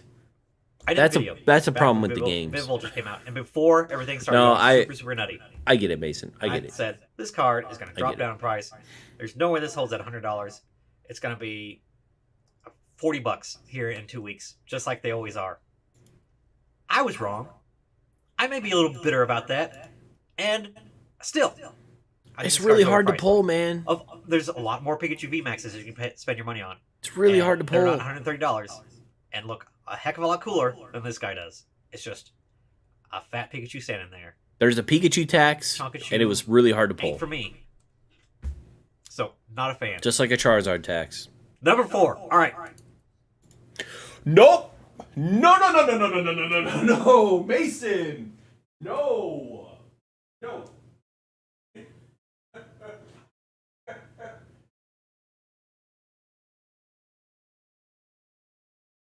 Mason, you're gonna make me angry. No shot you're about to say that this is okay, maybe for price. I see that it's $50. I see that it's $50. We need another drink for this one. We need to pop open some more alcohol before he starts talking about my boy, Zorora. I cannot believe this is on this list. Maybe for $50, okay? Let's see what he has to say. But this is one of the most beautiful alt arts in that set, in Chilling Reign, period. It's one of the best looking. There's the Moltres, which is my favorite one. And then this is like top 3 best alt arts in that set. I know that Zorora is probably not for everyone. $50 might be a lot for a Zorora card. But this card's beautiful. It's beautiful. The most egregious of all of the alt arts. Again, in Chilling Reign, don't know what's happening with that set, but I don't like it. There's a lot of cool stuff in Chilling Reign. This Zorora, why? Not a fan. What you mean, why? The art. He's a mythical legendary Pokemon. What you mean, why? I'd rather have this than Beedrill. What is it doing? It's snowing, but then in the distance it's not snowing. There's a tree in the background. I don't know what the vibe Yeah, Mason, he's up on the mountain. Oh, man. Mason, come on, man. is there. What are we doing? What? Why is this card $53? As far as any of the alt arts are concerned, this card is overpriced. Okay, I agree that every card that he's shown so far is overpriced, and I wouldn't buy it. But in terms of artwork, this is I'm trying to think back to all of the Chilling Reign alt arts. This is top 3 alt arts in Chilling Reign. Period. It's not even close. This is in the top 3 alt art artworks in Chilling Reign for me. 100%. The Moltres is number 1. This is somewhere in the top 3. Might be number 2, might be number 3. I don't remember that set all too well, but this is a good one. And I just love Zeraora. This is one of my favorite Pokemon. Like, probably top 10, top 20 favorite Pokemon. So, I'm a little biased, but I think it's a pretty damn good looking card. All right, number 3.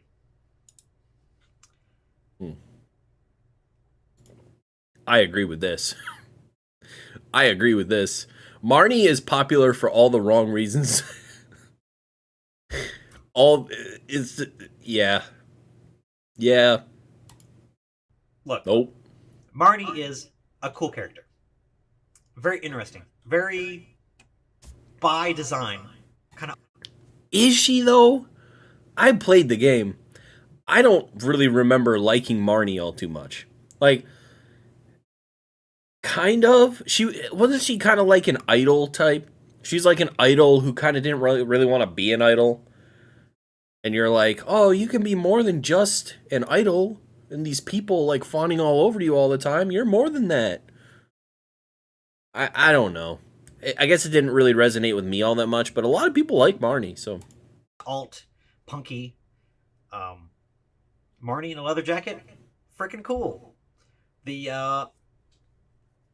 has a cheer squad and is just like not even about that. It's just kind of low key, kind of just wants to be different and kind of be left alone. This feels a little fan servicey to me, and I don't think this card that spiked recently. There's no wonder why it didn't hold, because this card is it's not interesting. It's not. Is this the one from the... Oh, it's from Brilliant Stars. Okay. Wasn't there a Marnie promo from some lunchbox or milk carton or something like that? Oops. Hold on. Not good. It's a weird pose. Like, is she supposed to be throwing the Pokeball? Yeah, Because if she's not even throwing the Pokeball. What's happening here? I don't understand. What's the weird black like actiony things around her? I don't know what that is. It's like confetti or something. Not a fan. Yeah.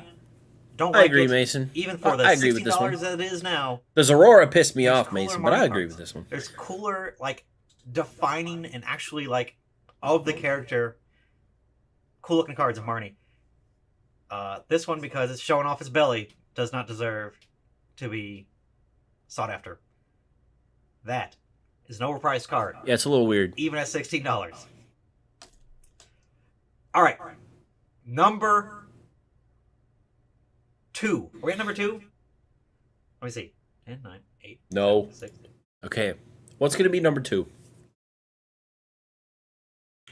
Ultra modern, overrated.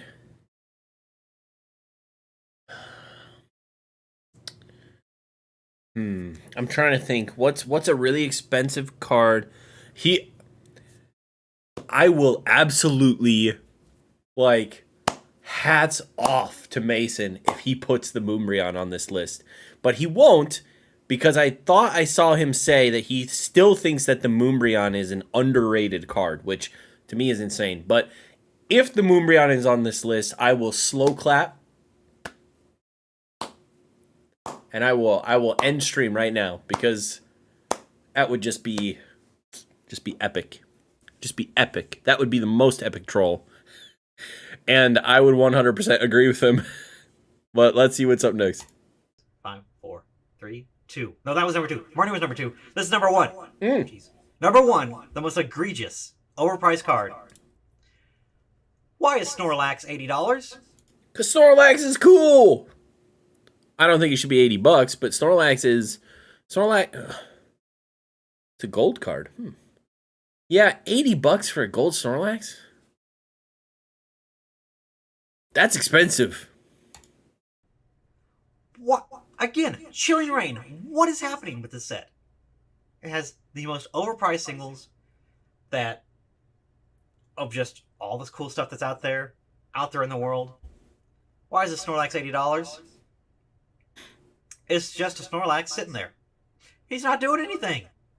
Snorlax is a very popular Pokemon. Really? Though, That's the reason why it's expensive? I don't know about this one. There's a lot better stuff to spend $70 on in the hobby. I agree. There's probably better looking Snorlaxes that are $70 than this one. Less than $70. I'm For not sure. a fan. Of all the hyper rares, this is the most expensive and overpriced of them all. Now, Okay. that was 10. But I have... All right. So that was his top 10. The only ones that I heavily disagreed with, I feel like, was the Zeraora. I think that's the only one that I heavily disagreed with. Oh, and the Blastoise Piplup.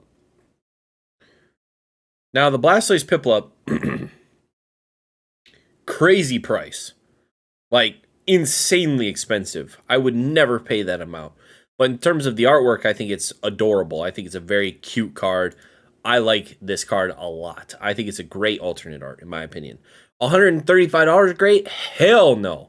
But I think in terms of the artwork, I think it's adorable. I really like this card a lot. Now, I heavily disagree with this pick.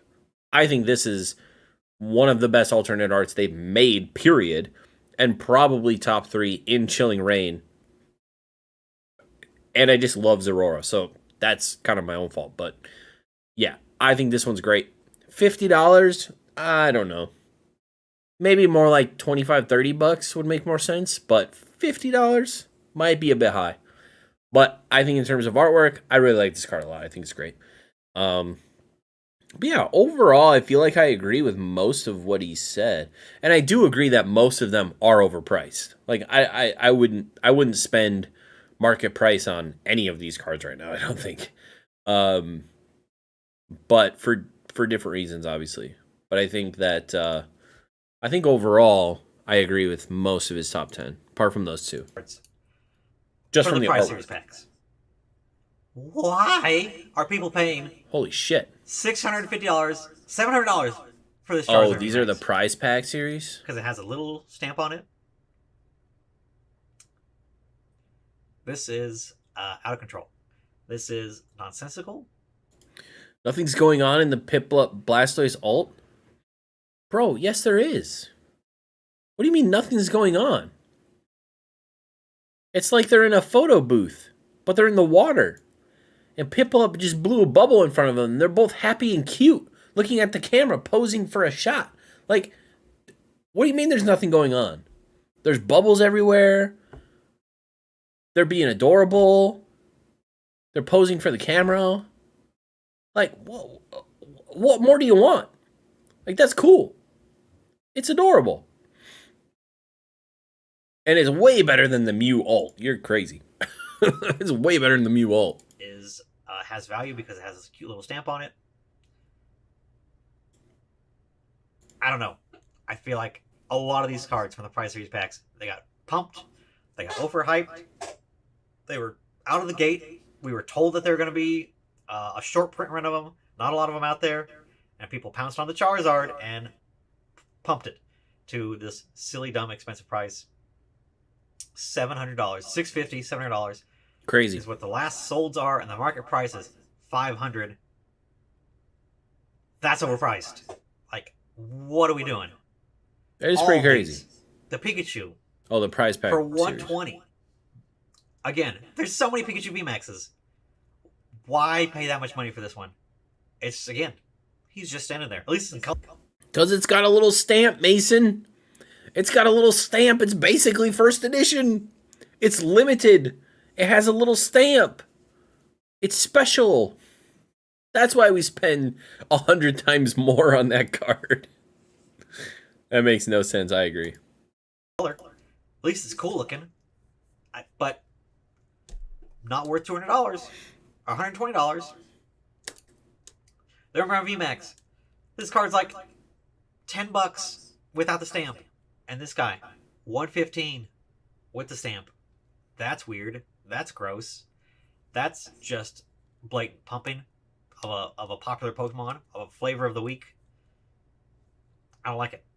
And then the Charizard V, the plain old just regular Charizard V, like a set card from Darkness Ablaze that is like $4 or $5 probably, is $70 because it's got a little stamp on it. Crazy. That is goofy. Yeah, it's a little like crazy. It. All the prize pack stuff is overpriced. And that, ladies and gentlemen, are the top 10 overpriced cards. Probably of all the hobby.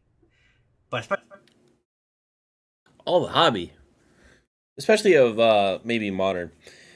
Yeah, I agree. I mean, I think all those cards are pretty overpriced. I wouldn't be paying those prices. I don't know if I would say that they're overpriced because I don't want to be... I'm not a person to say, how much people should spend of their money on particular cards, but I will say that no way in hell you're going to catch me spending the money on any of these cards. I will say, though, I will heavily disagree on those two cards that we talked about before, just from an art perspective. But overall, I mean, I pretty much agree with them. Out of like 8 out of 10. And then with these prize cards, yeah, I'm not going to be buying these prize cards, but I guess they're just not for me, maybe. All right. Mason, thank you very much. Cardinal Gaming, guys, on YouTube. Go check him out. He's a much bigger channel than I am, obviously. So if you're not already subbed to him, you should sub to Mason, and you should definitely hit the thumbs up on this video. And if you disagree with him, or if you have some overrated cards that you think should have been on the list that weren't on the list, you should definitely let him know. Go to his comment section, let him know. Be nice, be polite, don't be an asshole, but definitely give him some engagement.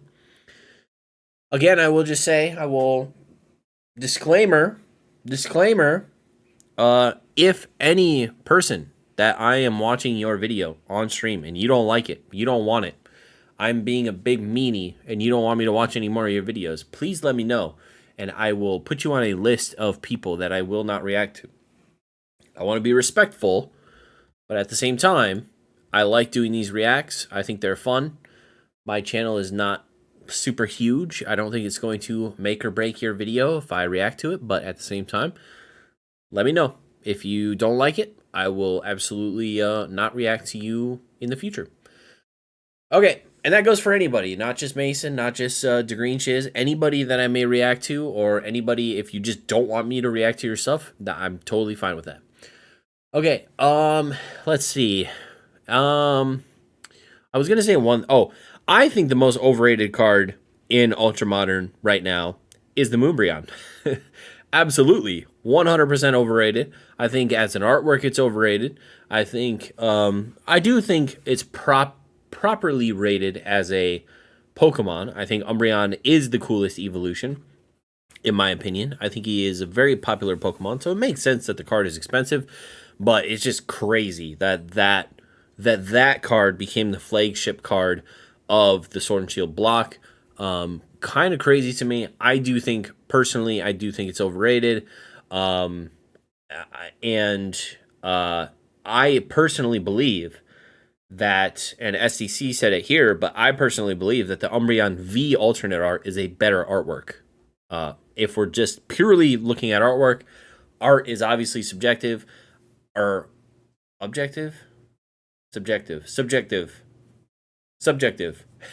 I prefer that artwork. A lot of people will prefer the VMAX artwork, but I think the Umbreon V is a better looking card in my opinion. But, I do think that the Moonbreon is probably the most overrated card in Modern right now, in my opinion.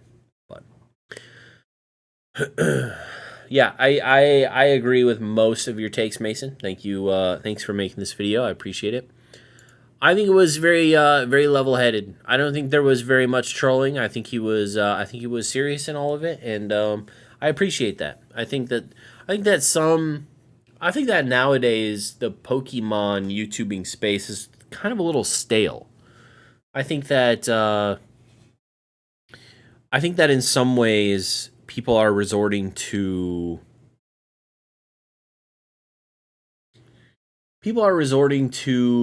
stirring the pot, and I don't really know if attacking other creators is really.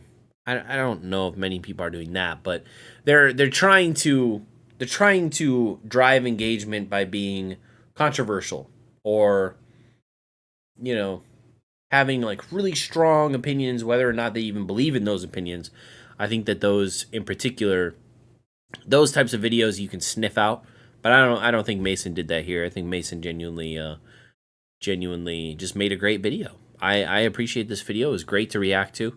I definitely disagreed in some places, but agreed in most places. It was a fun video. Definitely should support Cardinal Gaming on YouTube if you're not already. I mean, so many too expensive cards to pick, but he chose some good examples. Yeah, for real. He definitely did, for sure. Best thing for a channel is to have controversy. I know that sucks, doesn't it? You can't just be like... I think what's great is... I think PokeRev really, has just done a really good job of just being like a wholesome channel. He does a whole bunch of different stuff, and he's the biggest guy out there. And like, he doesn't get in controversy. He doesn't shit on other PokeTubers. He plays in his own lane. He's super successful at it, and he has made the biggest Pokemon channel just on being a wholesome dude. Same with Pat Flynn. Pat Flynn, just a wholesome dude. He's not looking to attack other people. He's not looking to generate controversy. He's looking to make the hobby better, and he's built a really successful channel off of that. And that, to me, is super awesome that those guys can stay positive and like hobby first, and not, get caught up in controversy and attacking other people for their own gain. That I think a lot of other people, unfortunately, are doing nowadays. But I'm trying to do that too. Obviously, it sets me back, not being more controversial, not having hotter takes, not throwing myself into the ring of the debates and shit. But I just don't want to do that. Just doesn't sound like fun to me, but it is what it is. All right, next up, we've got Dr. Applesauce. I think it's his second channel, Dr. Applesauce 2. Something about WhatNot changes. So hopefully this is a good summary of the WhatNot changes, because I've wanted to talk about this, but I think it would be a good thing to talk about during a reaction video. I don't know what the $11 million scandal is. I have no freaking clue. No idea. So that'll be interesting to hear about. I don't know if that pertains to Blake's Breaks or if that's something different. I know that Blake's Breaks was probably one of the big things that, kind of forced WhatNot to change their gambling terms of service, which I think ultimately is a good thing overall.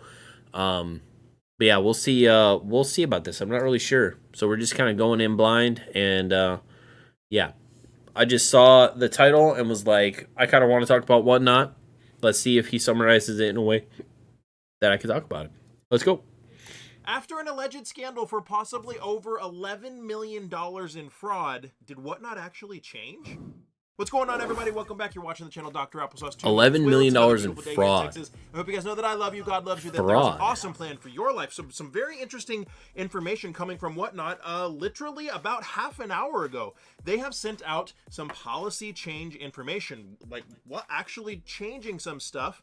And we're going to go over this policy change information. And what's really interesting about this is with all of the craziness coming out with what is What's up, Maki?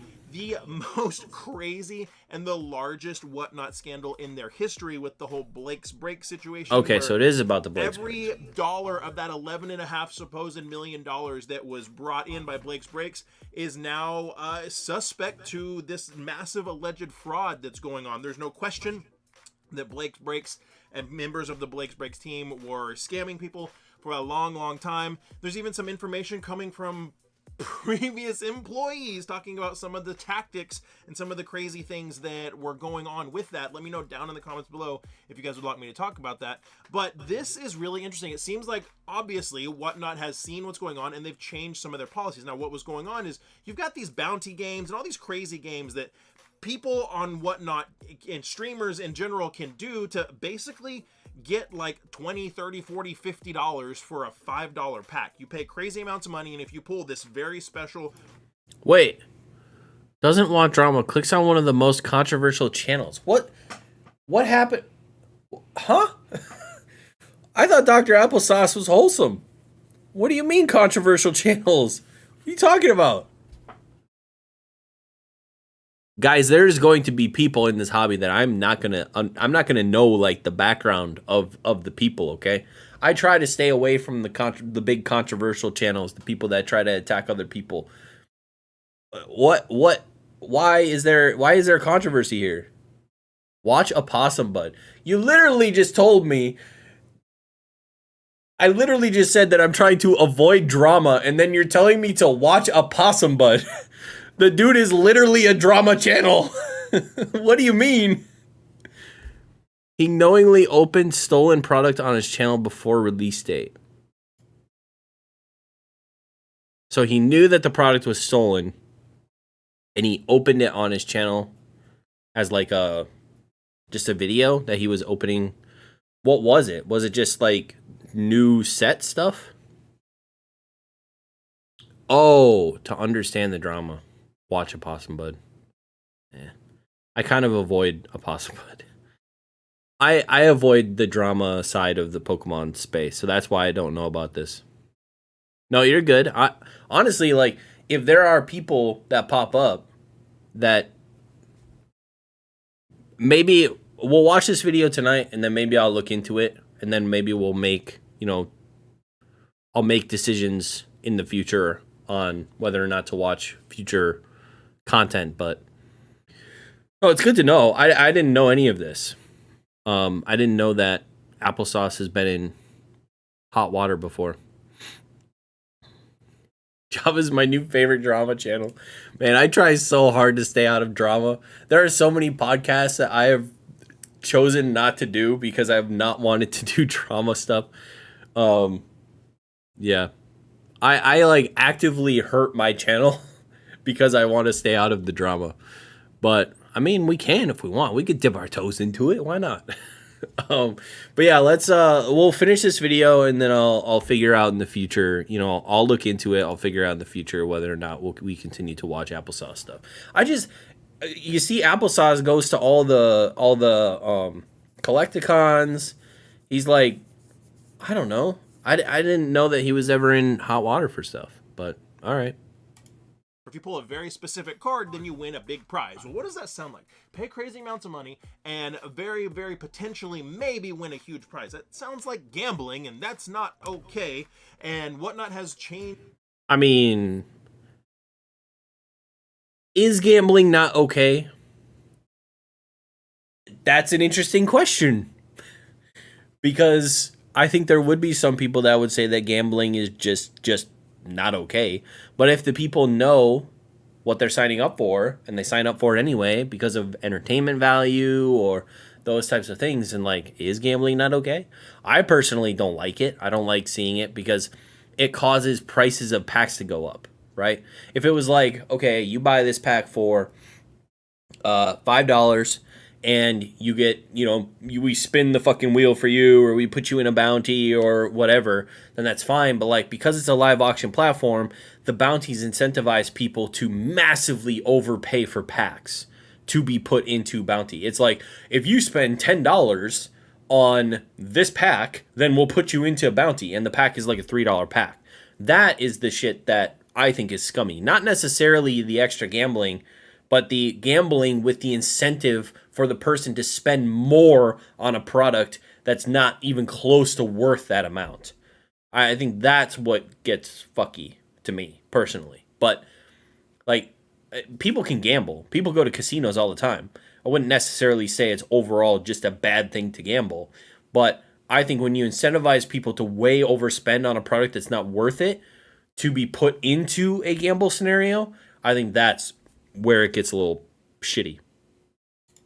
Their policy. Now, I've never been a huge fan of bounty games for what we see happened with Blake's Breaks and stuff like that has happened in the past with.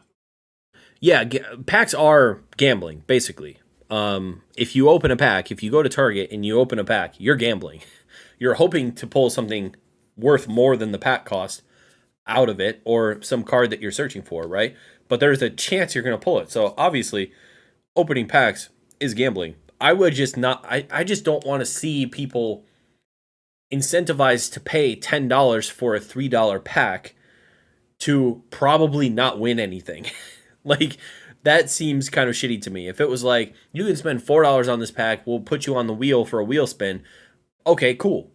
But like, it's not that. It's spend $10 on this $3 pack, then we'll put you on the wheel for a wheel spin. And it's like, oh, that's fucked. That's like intentionally overcharging customers. I don't know. Then you get into this weird spot where it's like, well, is it the streamer's fault that the person's doing it, or is it the person's fault because they're choosing to do it? Because they probably know, like, they know that they're overspending on a pack for a chance on the wheel. So they're choosing to engage the gambling aspect of it. But is it still kind of shitty for the streamer to even offer it? Then it gets into that weird spot to where it's like, how much agency do you take away from the person who's buying into it, and how much agency do you put onto the person who's incentivizing it, and how much fault goes either way? Who's responsible for what, all that stuff. There are a lot of people in this hobby that literally just say the streamer's not at fault at all because this person's making the choice to do it, which I don't necessarily agree with that, but I don't know if I would say that the majority goes either way. I'm not really sure. Something I still have to think about, but I don't think it's just, well, they chose to do it, so throw our hands up. It's not our fault. I don't think it's that. I do think that streamers influence their audience a lot to spend more money or spend on things that they wouldn't normally be buying if it wasn't being pushed by someone that they watch and are entertained by and are, they literally call them influencers for a reason, right? Because they can influence people to buy things, to do things, to, click on links, to download games, to do all this stuff that influencers do every single day. So there is a reason why that name has come about, but there's that weird spot where it's like, how much of the blame goes here, how much of the blame goes here, and where, it's a big gray thing, WhatNot, but they seem to have made some changes. Let's read over what these changes are. So WhatNot just sent this email out about 30 minutes ago, and it says, WhatNot policy update. Purchase-based prizes.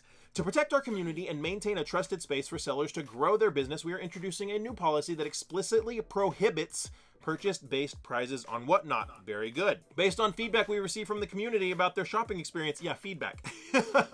We are updating our community guidelines to help our sellers establish trust with their buyers and for buyers to feel more confident and safe in their purchasing experience. To give you time to review the rules and make any necessary adjustments, this policy will go into effect on Monday, August 28th. Basically, they're telling their streamers when it's going to go into effect. So let's jump into the policy and read the actual policy right here. WhatNot strictly prohibits sales containing purchase-based prizes where the purchase of an item qualifies the buyer for a chance to win an additional item or items, entry into a game, or other prizes. Examples include paid bounties, sweeteners, or other sales where an item purchased also carries a chance at winning an additional item or prize. This is exactly what was going on with Blake's Breaks. There was tons of this going on there's legitimately people on WhatNot that would like spin a roulette wheel and like you buy a spin for $5 and they had to crack down on that. So this is kind of what that. Yeah, I mean, I saw it a lot. I feel like when I was perusing WhatNot, I feel like the bounties that I saw most often, I felt like were kind of the roulette or like the spin wheel, or it was like I think it was mostly the wheels, but or a bounty, for instance. But I think it was mostly the wheels where it was like, oh, if you spend $10 on a single purchase, then you get one ticket for the wheel. $20 gets you, or $15 gets you 2 tickets, or $20 gets you 3 tickets. And it was like this tiered system where it's like the more you paid, the more tickets you got, or the more spots you got on the wheel to spin for like this $100 card or whatever. So you were spending like significantly more on a single purchase that you wouldn't be because you were trying to get on the wheel to then spin for like a bigger prize or whatever. And to me, that seems so scummy.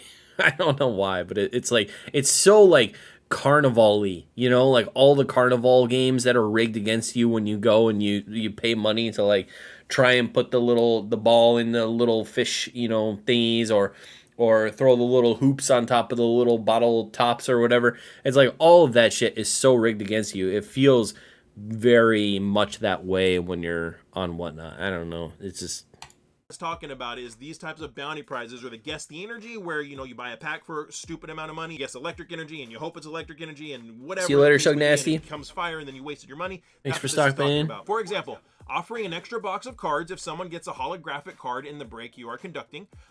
Yeah, that's what the guy got in trouble for, right? It was the guy guessed the energy, but then they swapped the energy or something like that. Because I've seen quite a few of these.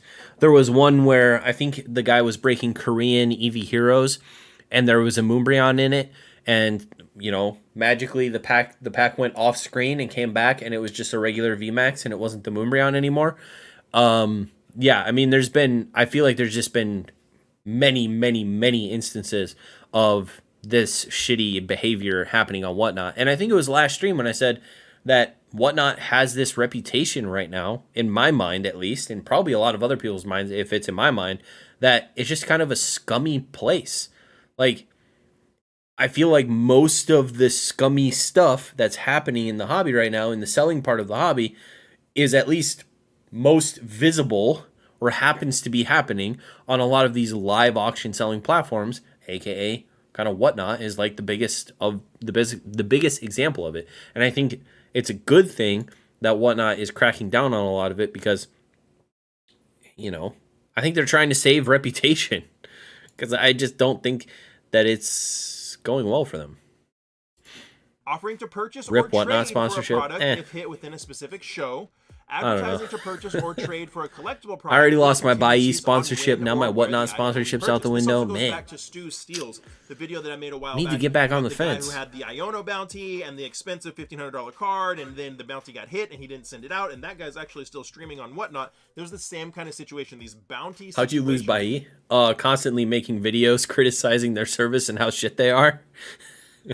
I think I definitely lost that sponsorship. But yeah.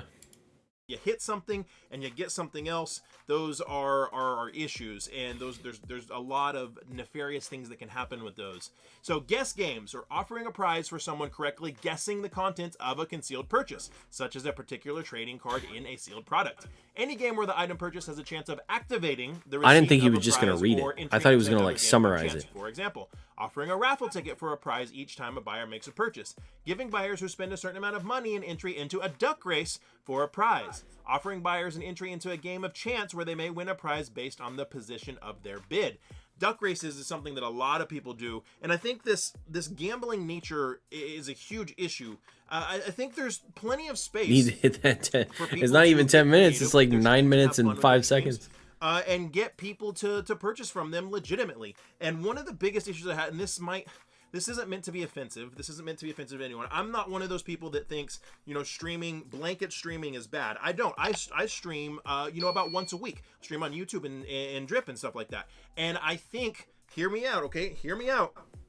You should have a pre-existing audience before you're qualified to go onto a streaming, a platform. Or I shouldn't say qualified. Before you expect to get a lot of people in your streaming platform. You shouldn't have to do all these crazy manipulations and rules and all kinds of crazy stuff like that to get people to come in and buy stuff. If you have a Oh, there's a spider on the wall. Go away. Thought I got rid of all them. What? Did he just say that he feels like you need to already be a streamer or audience or YouTuber or something to to be able to sell on a live auction selling platform? Is that what he just said? I don't think that's true. I do think you shouldn't see. Here's the thing. I think he's right in a sense. I don't think you should have to do all of these different things to differentiate yourself on the platform. I think what happened was initially WhatNot was very selective. They started with streamers and YouTubers and people who were known in the hobby, and they onboarded them first and said, okay, you're already doing breaks on YouTube, you're already doing breaks in these different spots. Let's get you onto WhatNot. This new platform will get you onto WhatNot. You will we'll sponsor you, we'll whatever. That's how they started. And then at some point they opened up the floodgates and they let everyone in. And just like on YouTube, just like on Twitch, just like on all these other platforms, you need to somehow make you more unique, a better streaming experience, a more entertaining streaming experience than your competition. So that's going to incentivize a lot of this type of shit because it's added entertainment on top of the normal break structure, right? The normal break structure is you just buy a box, the streamer opens the box, whoop-de-doo, here's your hits, I'll send them off to you in the mail, that's it. With WhatNot, how can we increase the entertainment value when you're in stream? How can we increase the, that type of stuff in a way that you'll be more entertained, you'll want to hang around a lot more, you'll want to come back to this particular stream. So we have to do duck races and we have to do wheel spins and we have to do all this crazy carny shit, right? So when they opened the floodgates, they kind of opened the need to do all of that crap, so I kind of understand him saying maybe the platform should be a little more limited. Maybe you shouldn't have opened the floodgates to everybody. Maybe you should have vetted a lot of these people to see, where they are on other platforms, all that stuff, prior to letting them just come on and start selling to people. Ultimately, I mean, they just need to moderate better, and it seems like that's what they're trying to do.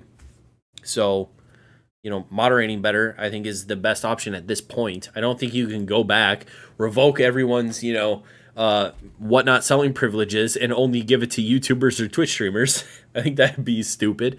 But I think, in the same vein, I was onboarded onto WhatNot like a year and a half ago, pretty early on.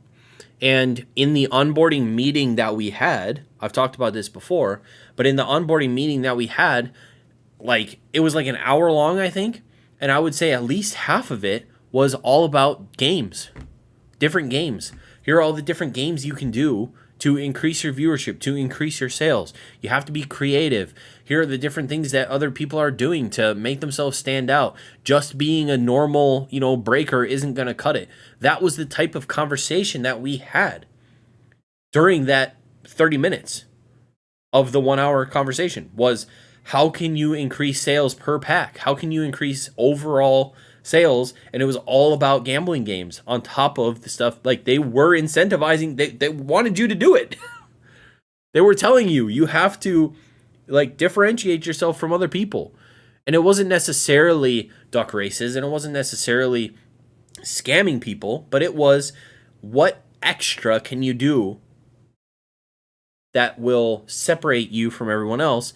And a lot of it came down to here are the different interesting games you could play, which were a lot of this stuff, bounties and guess the energy and all that stuff were talked about in that onboarding meeting. So it came from the WhatNot people. Now, obviously the games themselves, again, I don't necessarily think the games themselves are wrong. I don't like them. I wouldn't partake, but I think the people who scam people are wrong, right? So, I don't know. I really did lose that WhatNot sponsorship, didn't I? Frick.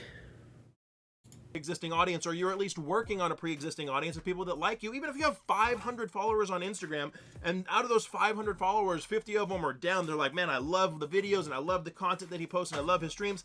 That's 50 people that are going to come in all the time. Maybe you get 20, 30 people in your stream all the time. That's working on a pre-established audience. And all of these games that WhatNot has banned are effectively shortcuts to actually having to do the hard work.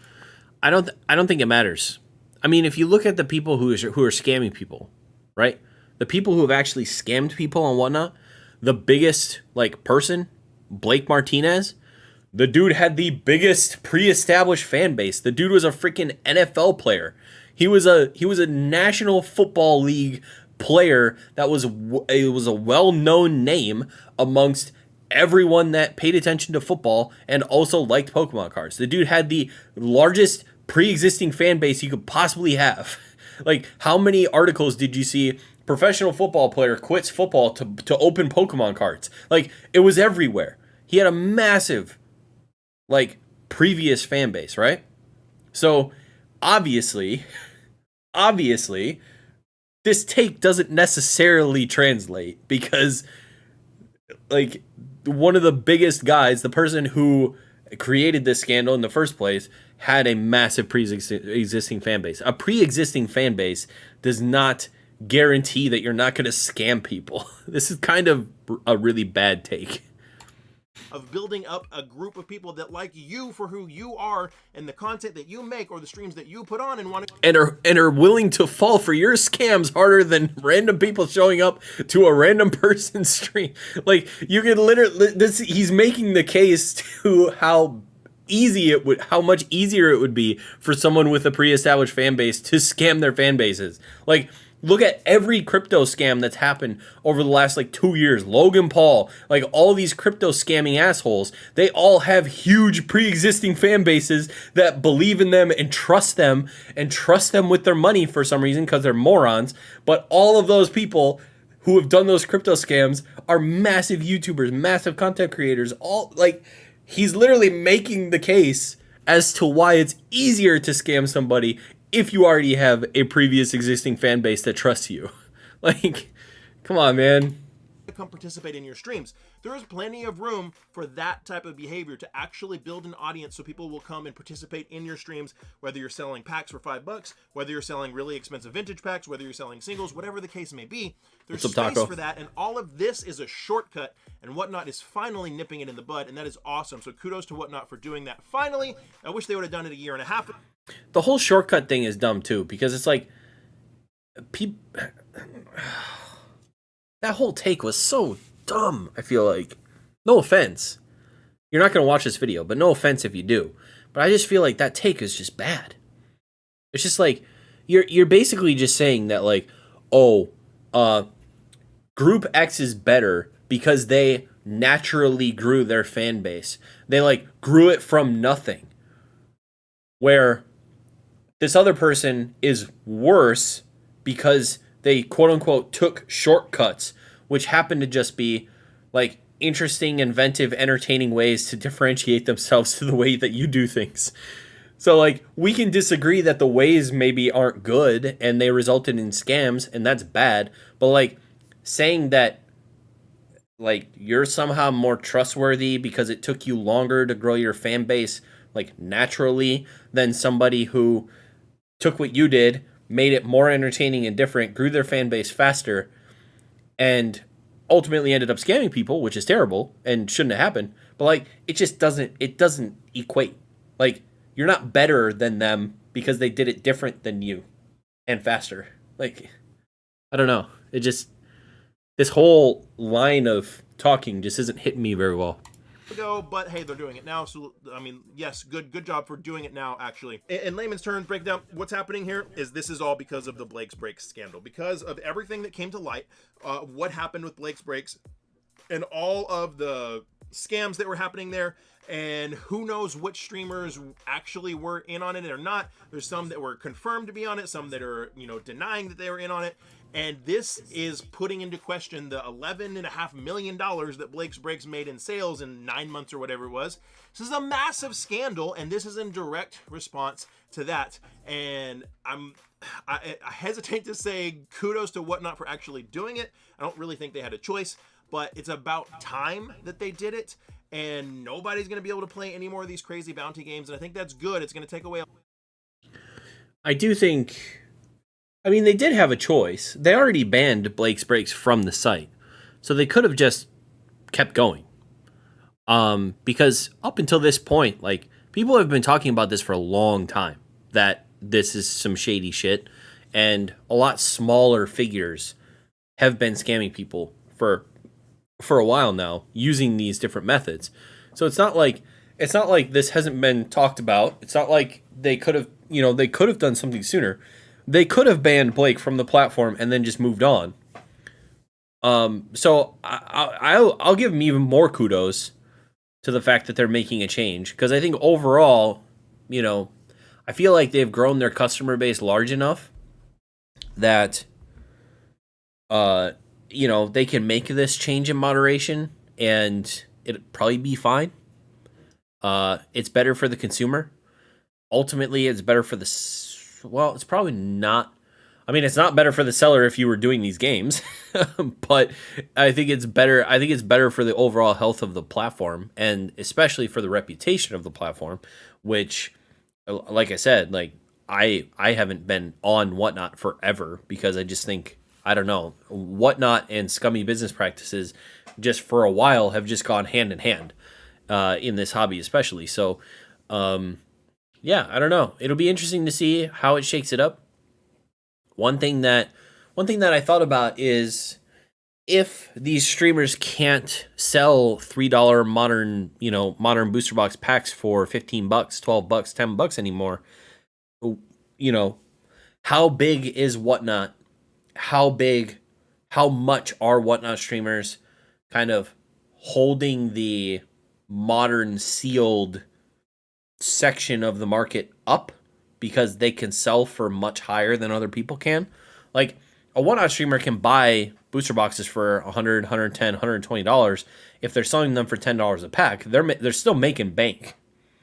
So, especially with Japanese, for instance, it's like WhatNot streamers are buying Pokemon 151, for instance, $150 box in bulk, 4 times over retail, because they can sell it to people for $20 a pack, $15 a pack, which is crazy. But they're still making an insane amount of money. So, will those prices be affected by the fact that these guys probably won't be making as much off of Ultra Modern packs anymore? That would be interesting to see if over time, if Ultra Modern sees an impact of this. Yeah, who knows? I don't know. It's hard to tell how big WhatNot is, the impact of WhatNot on the hobby right now. It could be massive. It could be not very big at all. That'll be interesting to see. A lot of the craziness, a lot of the people that message me all the time complaining that they bought this and they got screwed and they got sent this and they're looking for somebody to help them. But like, I mean, there's only so much that anybody can do if the company itself isn't regulating this stuff. And so I think this is a step in the right direction. I think I've always said, I think the idea of WhatNot is great. That's why I believed in WhatNot at the beginning. At the beginning of 2020, I believed in WhatNot, and then they changed. Wait, didn't he say that he streams on Drip? Isn't Drip a live auction selling platform? Maybe it's not. I thought it was. I thought it was similar. Drip. Maybe I'm thinking of something else. But yeah, it'll be curious to see if like eBay Live cracks down on stuff like this, or if I think Drip is a live auction selling platform. I think. Maybe not. It's a streaming platform, obviously, but if the other places crack down, because like to Twitch, there's always a kick, right? So, to WhatNot, there's always an eBay Live, there's always a Drip, there's always another platform that's going to be doing this, and who knows, maybe Blake's Breaks can find the kick of the live auction selling world and figure out a way to continue to scam his audience. I have no freaking clue. It's very possible that there is, there could be a competing platform out there that's not going to moderate as much, and this will continue to happen. Who knows? We'll see. Competitors will pop up. I do not believe in. I'm sure. The idea is great. This is a step in bringing about that idea, that integrity, not, mitigating some of the crazy things that can happen. So this is in direct response to the Blake's Break situation, but they have changed the policy. So no more duck races, No more guess the energies. No more bounties. No more, hey, you know, there's an Iono in this set that's 1 out of every 600 cards, so I'm going to open 2 booster boxes. I'm sorry, 1 out of every 600 packs, so I'm going to open 2 booster boxes, and if somebody actually hits the Iono, I'll give them something, even though I'm only opening 72 packs, and it's a 1 out of every 600 packs, so it's a very small chance. See what I'm saying? When people play these guess the energy games, guess the, you know, the bounty games, stuff like that, it's set up in a way that it's in the house's favor, and that's gambling. Yeah, that's casinos, that's carnival games, that's literally all this shit. So about time this happened for WhatNot. I'm glad that WhatNot did this, and I'm interested to see how things progress in the future. Massive amounts of money with this scandal. I'm interested to see if any type of legal... He says $11 million scandal, but like, I would assume that most of that money was made not scamming people. That's my assumption. That's a lot of money. That's a lot of transactions. There's probably tons of transactions where they weren't scamming people. But who knows? I mean, yeah. All right, I think this is it. This was from Dr. Applesauce 2, actually. I think this is his second channel. But I think he does have a main channel. Apparently there was some stuff that happened before. I didn't know that. So at your own discretion, go and support Dr. Applesauce if you want. We just watched this video, so I'm not going to say not to go over and give it a like or you know, but you know, take your own information that you have and do with what you will. Let's take a look at some comments. So this might bring me back. My favorite streamers base all their purchases like this and charge 3 times per pack, so I stopped ordering.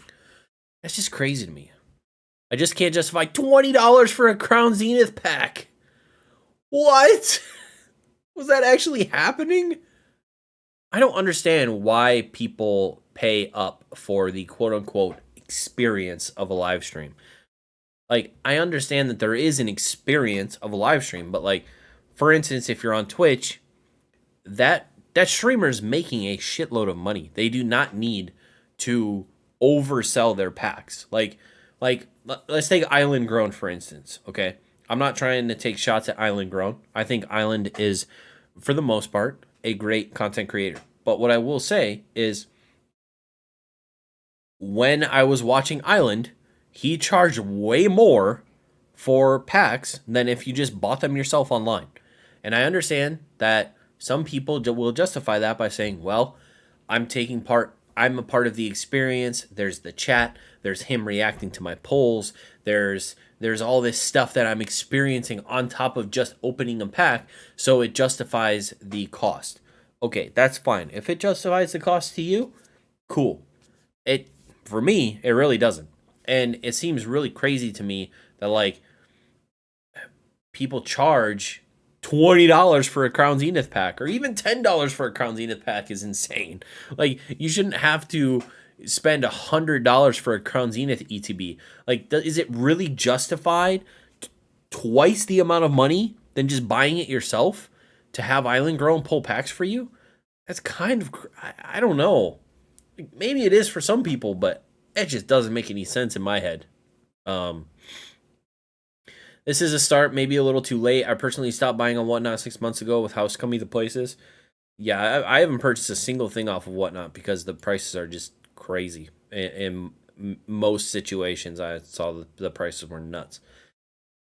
It's unfortunate that this is what it took to take action. Yeah, I mean, we've seen a lot of people get scammed. A lot of people do shitty things on WhatNot over the years, over the couple of years that they've been going. It's crazy that it took a high-profile person. I mean, a lot of times it does take a high-profile person because a lot of it gets swept under the rug. But when the news, when the media, when, you know, NFL.com is running news articles of Blake Martinez scamming, you know, children out of, you know, money or whatever, like, that's going to draw a lot of eyes to WhatNot, as opposed to the one, you know, guy breaking Korean EV Heroes that swaps one card, you know? So, yeah, it does suck that it took WhatNot this long to make a change, but thankfully they're making a change. So,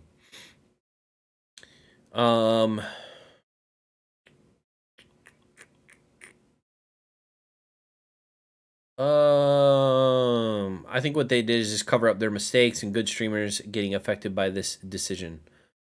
Um. Again, this is where it gets kind of gray, right? It's like there are people who were probably implementing those extra gambling games in a way that wasn't predatory, that they weren't scamming people, right? But at the same time, is it kind of scammy? Like your influence as a content creator and using that to get get more money from your audience, even though they're making the decision to spend that money with you. Where is the line, man? Like, where does it exist? Where does the line exist? Like, it's just an interesting scenario that I think isn't really thought about a lot in this, but we'll see. Finally some progress, sick shirt, great video. Yeah, I mean, I agreed for the most part with the video. I mean, it was mostly just informational, but I will say that I don't really agree with this whole like you should have to be an established content creator to like get access to these live auction selling platforms. Like just being an established content creator doesn't mean that you're somehow trustworthy. Like I said, there's many examples of established content creators with audiences that just blatantly scam their audiences. So I don't think that that gives you a leg up in any race just to be established and have an audience the natural way of growing an audience or whatever that he talked about. I definitely didn't agree with that take, but overall, I mean, I think the change is best for the platform. So see how it goes.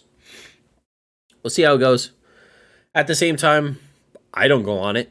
I don't buy anything on it. I don't watch anything on it. So, who am I to say? But I can only imagine that it's better for the buyers at the end of the day because they should be getting packs and products for a lot less than they were before. Sucks for the sellers though, but it is what it is. All right, I think that's it for me, guys. I appreciate you guys being here, and yeah, thanks for stopping by the stream. Thanks for hanging out with me. And yeah, if you're watching this back after the fact, make sure you hit the like button. Make sure you guys hit the like button if you guys are watching right now. I would appreciate that very much. If you have suggestions for videos that you would like me to react to on a future live stream, you can post it in the Discord. I have a do I still have a suggestions channel? I think I might have gotten rid of it, actually. You can DM me or post it on Discord or something, and we can take a look at it on the next stream. If you'd like me to react to your video, let me know. I can react to your video. If you would like me not to ever react to your videos, let me know. I'll put you on a list, and I won't ever react to your videos. But yeah, I appreciate you guys. Thank you very much for coming by, and we'll see you on the next stream. Later, guys. Bye-bye. Put me on a list. See you later.